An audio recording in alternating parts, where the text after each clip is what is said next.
माँ जी वो कल जब मैं रसोई में काम कर रही थी तब खिड़की से एक जलता हुआ पटाखा अंदर आ गया और मेरा हाथ जल गया। हे कृष्ण भगवान, तुमने उसी वक्त मुझे क्यों नहीं बताया? वो माँ जी किंजल बिन के सासरे वाले आए थे तो मैंने सोचा कि सब परेशान हो जाएंगे, इसलिए मैंने नहीं बताया। देखा कोकिला, इसे हमेशा दूसरों का ख्याल रहता है, अपने आप पर तो ये ध्यान ही नहीं देती।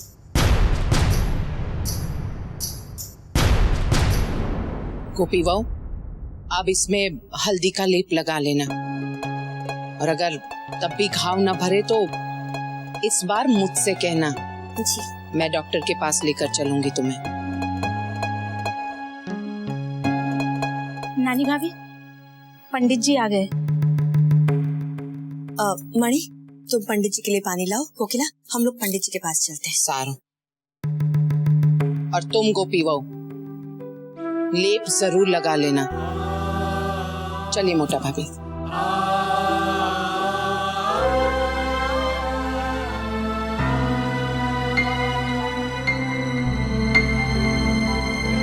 जय श्री कृष्ण पंडित जी। जय श्री कृष्ण। नए साल की हमारी तरफ से शुभकामनाएं। आपना पूरा परिवार ने नवा वर्षनी शुभकामनाओं।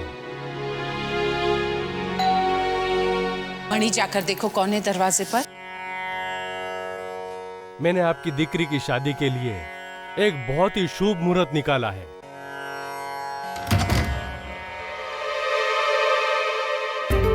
अरे किंजल, आजा बेटा।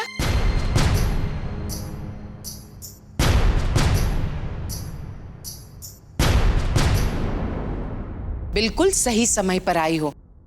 पंडित जी ने तुम्हारे लगन का मुहूर्त निकाला है।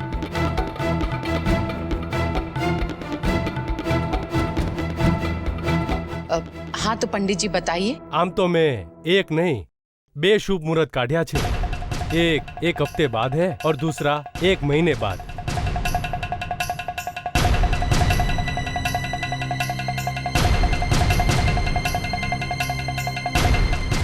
माँ, मेरे सिर में दर्द है, मैं जाकर कमरे में आराम करती हूँ।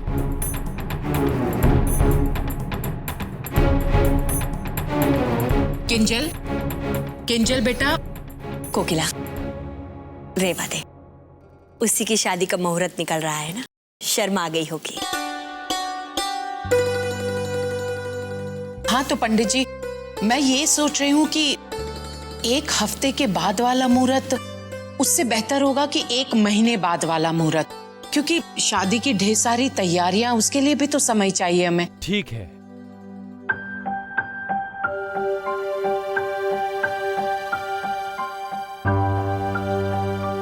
चिरंजीव इलेश और भाग्यवती किंजल की लग्न पत्रिका देखने पर और ग्रहों की दिशा मिलाने पर इनके विवाह का शुभ मुहूर्त अगले महीने की 5 तारीख को है।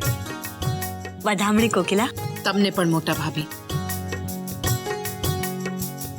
पंडित जी, मैं मेहता परिवार के साथ परामर्श करके फिर आपको सूचित करती हूँ। ठीक है। जय श्री कृष्ण। जय श्री कृष्ण। जय श्री कृष्ण। मोटा भाभी, मैं मेहता परिवार को फोन करके आती हूँ। 1 मिनट कोकिला, मैं ये सोच रही थी कि ये खुशखबरी हम सबसे पहले पा को फोन करके बता देते हैं, उसके बाद सबको बताएं तो। आपने बिल्कुल ठीक कहा मोटा भाभी। और हाँ, फिलहाल तो मैं किंजल के कमरे में जाती हूँ और उसे शादी की तारीख बताती हूँ, और उसको कल मैंने जो जेवर दिए थे वो वापस भी लेना चाहती हूँ, क्योंकि मैं नहीं चाहती हूँ कि इससे पहले जेवरों को लेकर जो गड़बड़ी हुई थी वो दोबारा हो।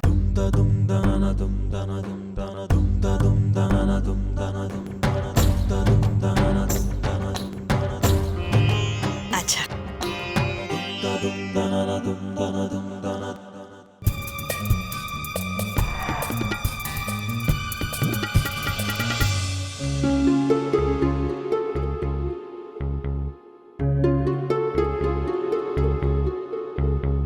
इस डॉक्टर की रिपोर्ट को कहीं छुपा कर रखना होगा, कम से कम तब तक के लिए जब तक मैं सोच ना लूं कि मुझे क्या करना है।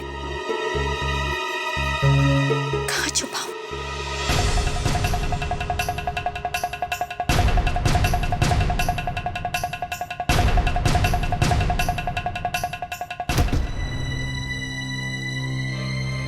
किंजल बेटा,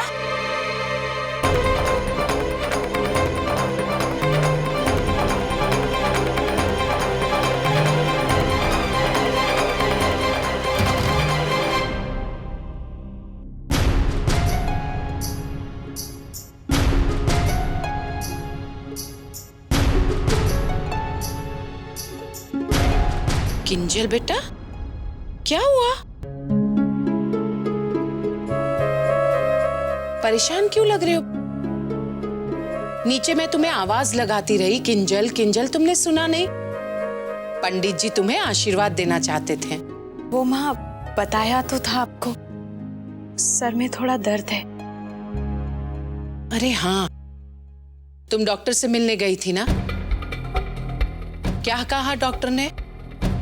कोई चिंता की बात तो नहीं है ना? किंजल, तुम तो डॉक्टर से मिलने के बाद ज्यादा बीमार लग रही हो। कोई गंभीर बात तो नहीं है ना? वो माँ, मैं, बोलो ना। माँ वो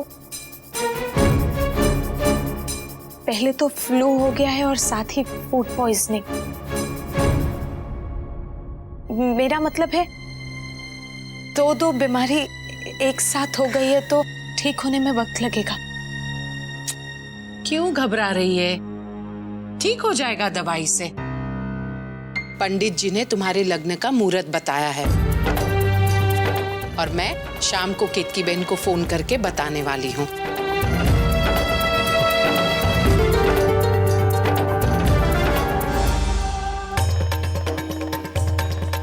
किंजल, किस सोच में डूब गई? अच्छा किंजल, बेटा मैंने तुम्हें जो दागिने पहनने दिए थे ना, वो मुझे दे दो। और हाँ, केतकी बहन ने भी तोहफे में जो जेवर दिए हैं वो भी मुझे दे दो, मैं उसे संभाल कर रख लेती हूँ। किंजल, ध्यान क्या छे? वो माँ, वो नहीं, मैंने कहा अलमारी से जेवर मुझे दे दो, मैं उसे संभाल कर रख लेती हूँ। चल अवे।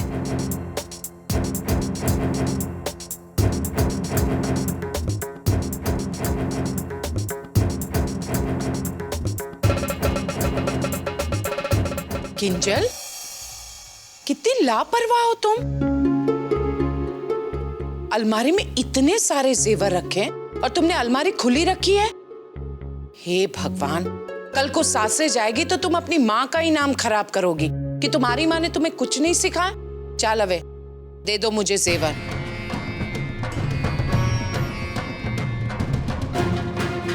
किंजल, जब शाम को मैं केतकी बहन को फोन करूंगी तो तुम मेरे पास ही रहना। चल अलमारी बंद कर दे। जाओ आराम कर लो।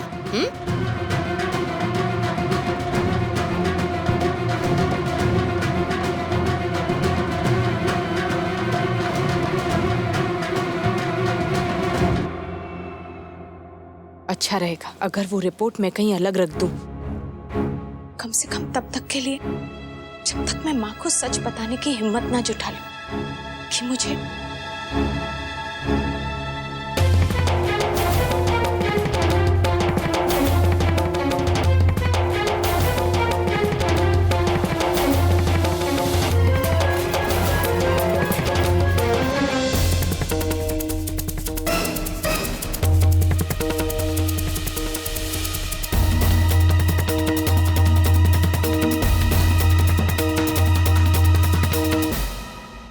गई, यही तो रखी थी।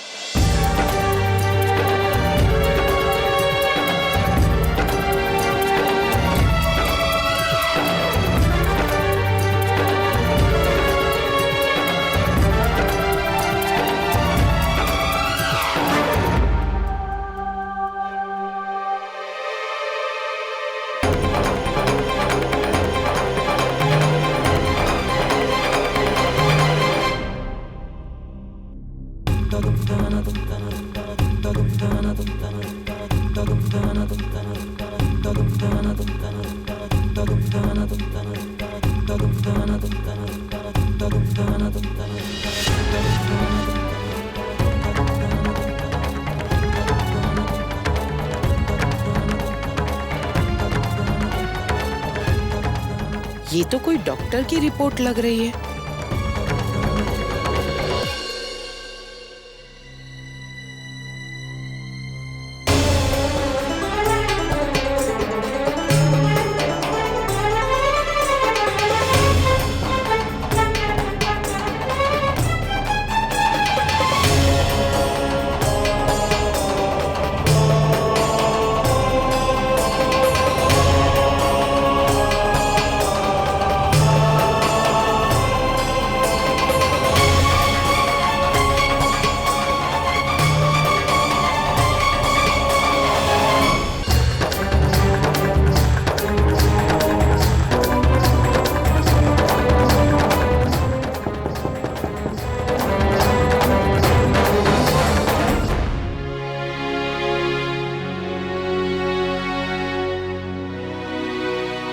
किंजल बेटा, कैसी तबीयत है?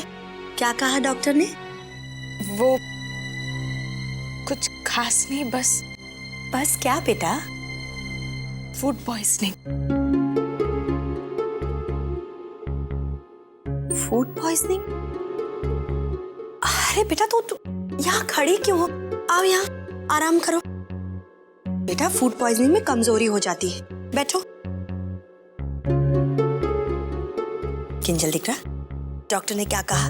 कितने दिन लगेंगे ठीक होने में? वो पता नहीं काकी, हफ्ता भर या और भी ज्यादा लग सकता है। किंजल बेन, आप आराम करिए। सिर दर्द की वजह से आपको और भी थकान महसूस हो रही होगी। हाँ काकी जी, किंजल बेन को क्या हुआ है? कुछ खास नहीं बेटा, किंजल ने कुछ गलत खा लिया होगा, तो उसकी वजह से पेट में तकलीफ हो गई है। अच्छा किंजल बेन, मैं आपके लिए दूधी का रस बना के लाती हूँ, उससे आपको तुरंत फायदा होगा। नहीं नहीं, प्लीज भाभी, मुझे कुछ नहीं चाहिए। मुझे बस थोड़ी देर आराम करना है। किंजल दिख रहा, गोपी ठीक कह रही है। दूधी के रस से फूड पॉइजनिंग में फायदा होगा।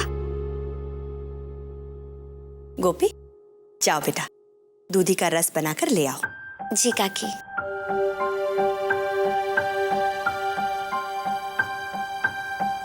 किंजल बेटा, परेशान मत हो, तुम एकदम ठीक हो जाओगी। थोड़ा आराम कर लो। और हाँ, अगर किसी चीज की जरूरत पड़े तो गोपी को बता देना।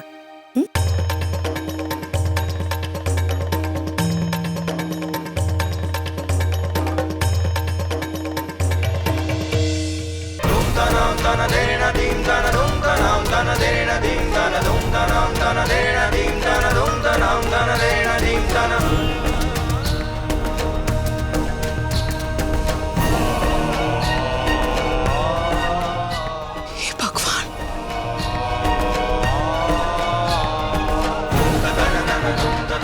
हे कृष्ण भगवान।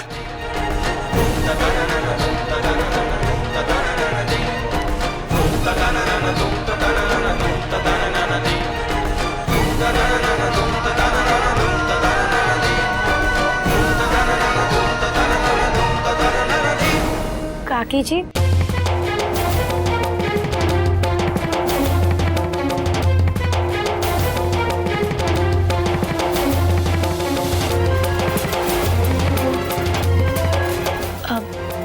काकी जी, क्या काम है? नहीं, मैं तो बस आपको वो खेत की आंटी का फोन आया था, तो बस वही देने आई थी।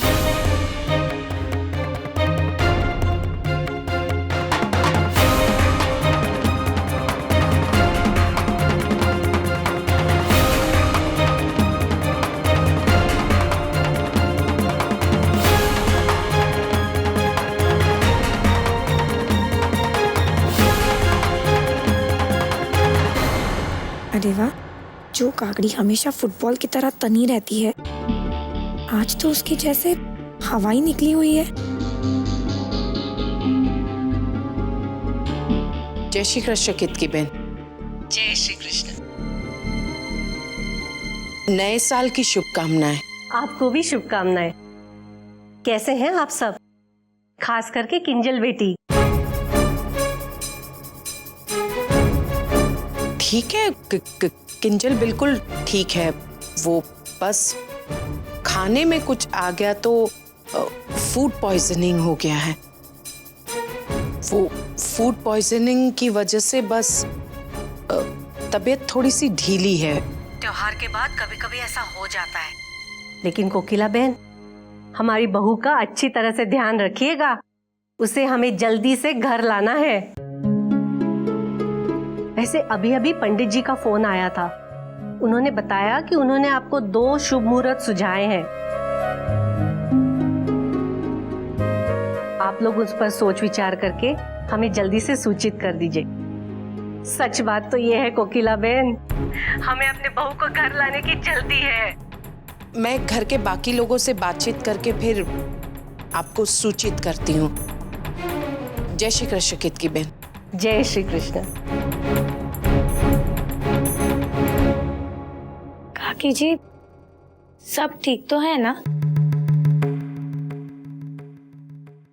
दूसरों की बात सुनने में तुम्हें बड़ा मजा आता है ना राशि? यहाँ क्या कर रही हो? अभी तक गई नहीं तुम? जी वो मैं जा ही रही थी। तो जाओ ना, खड़ी क्यों हो? जाओ। और सुनो, कौन लेकर जाएगा?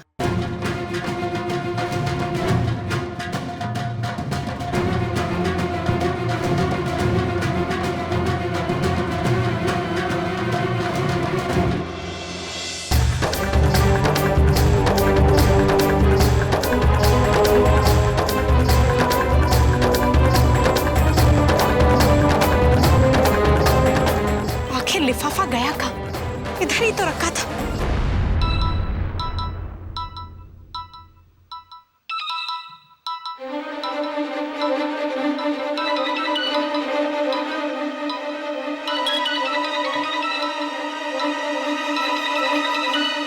इलेश,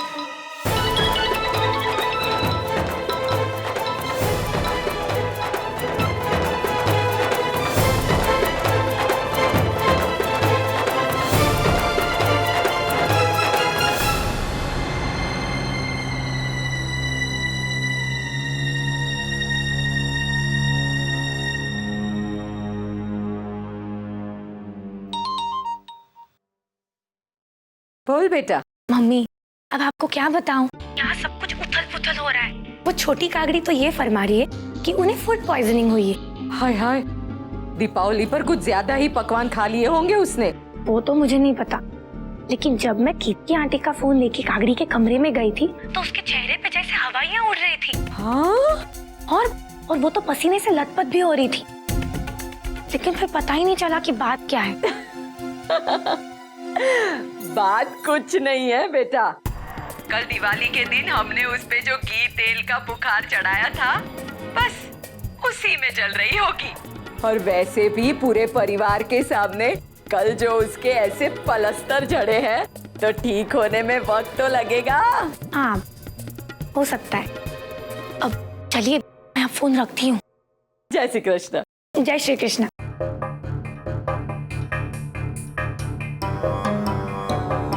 मम्मी शायद ठीक कह रही है। कल की बेइज्जती का बुखार अब तक शायद उस कागड़ी के सिर से उतरा नहीं है।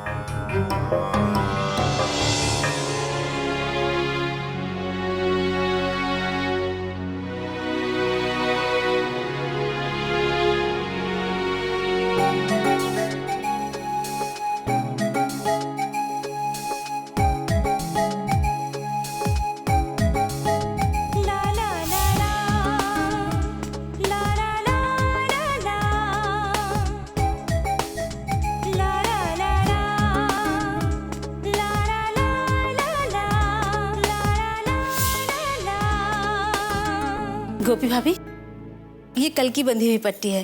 रुकिए, मैं बदल देती हूँ।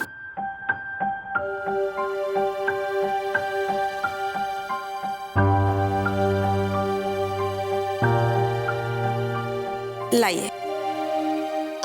नहीं मणिबेन, ठीक है, मैंने अभी थोड़ी देर पहले ही बदल ली थी। सारो, तो गोपी भाभी मैं बाकी के काम किए देती हूँ।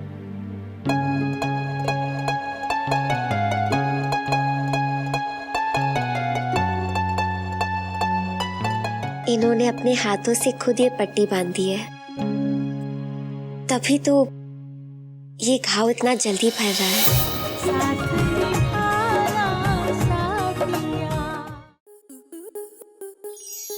आपके मनोरंजन पर अब नहीं लगेगा कोई ब्रेक। स्टार प्लस के बेहतरीन शोज देखने के लिए लाइक, शेयर और सब्सक्राइब करें स्टार प्लस यूट्यूब पेज को।